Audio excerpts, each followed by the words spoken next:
Today we are going to do series inverter. So this is the circuit diagram. I will list out what are the components required.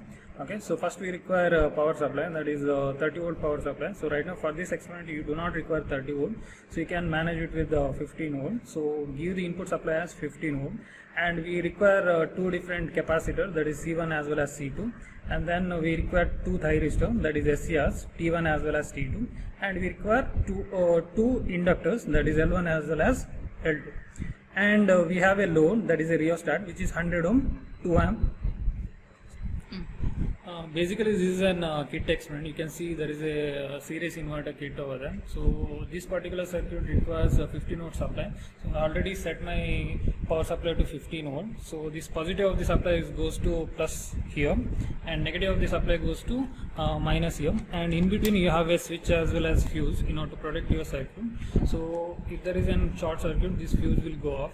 So you need to check if your circuit is not working, you have to check whether your fuse is proper or not. And you have this on as well as off button, so you should turn off as well as turn on your device. Okay, so we will do the other connection first. And one more thing you remember, since we are using T1 T1 as well as T2, so you need to give gate supplies. Okay, so here you can see there are two gate supply, one is T1, one is T2. So one goes to T1 and another one goes to D2. So here green should be connected to green of the terminal, and black should be connected to black of the terminal. Okay, so this black is nothing but your cathode, and this green terminal is nothing but your gate. Okay, so similarly goes to T2 also, but never forget T1 should goes to T1 gate as well as cathode connection, and T2 should go to T2 gate as well as cathode connection.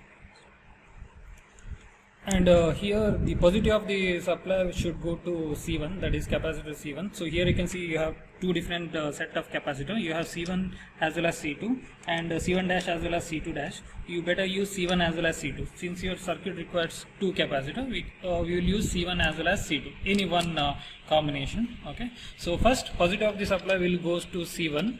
Okay, one end. So since it doesn't have a polarity, you can use any one. So you better connect to red terminal. Okay, so positive of the supply will goes to C1 positive. Okay, and then negative, it should go to another end of capacitor, that is this negative supply should go to other end of the capacitor, and that is positive of the other end of the capacitor. Okay, and the another terminal, that is C2 another end, should go to ground. Okay, so ground means the negative of the supply. So this is our first loop.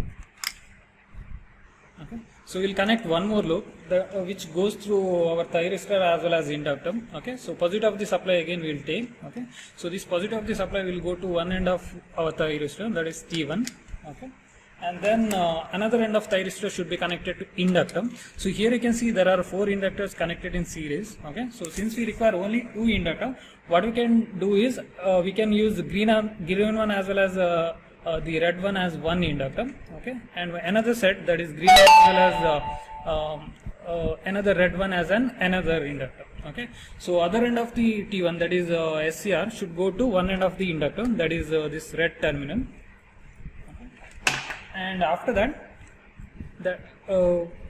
anyhow this is a common point. Okay, so L1 should be connected to L2, so anyhow it is connected through green terminal. Okay, and another end of L2, that is red terminal, we should go to one end of the thyristor, that is one more thyristor we have, that is T2. Okay, so another end of the L2 should be connected to T2 one end terminal, that is positive anode terminal.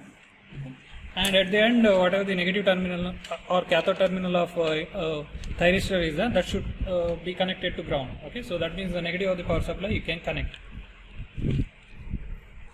So at the end we have to connect load, that is rheostat. Here you can see. Okay, so one the middle terminal, that is the green terminal, which is an middle terminal of L1 as well as L2, that should go to one end of your rheostat. So like this you can connect. Okay, any one terminal you can use. So basically your rheostat acts like a load here. Okay, and another end should comes from C1 capacitor. Okay, so other end of C1 capacitor, that is this negative terminal, should go to another end of your rheostat. Okay, so these are you will connect your load. Start. So you have to turn on your input supply as well as your kit also. You can see there is a power button over there. Okay, both should be turned on, and we will see what is the output we are going to get it across the load. Okay, so in order to get the output across load, you have to connect parallelly your power scope. You have to connect it to parallelly with your load. Okay, so you have two terminals here. Okay, so positive of the terminal connect it one end, and negative of the terminal you should connect it to another end. Okay. Okay, and this is the expected output which you are going to get it. Okay, so input supply we are given 15 volt. Here you can see how much peak you are getting. So if you adjust the rheostat, you can adjust your output also, that is peak voltage. So here you can see you have almost around 4 divisions, and voltage per division is 2 volt. So if I multiply, it is almost 4 divisions. 4 into 2, you are going to get somewhat around 8 volt as peak.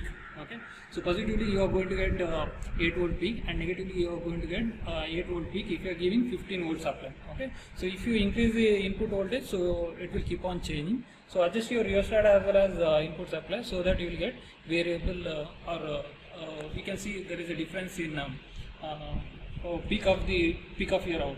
Okay, so here I am adjusting my rheostat, so adjust it to your minimum resistance value, so you will get maximum peak in your power supply.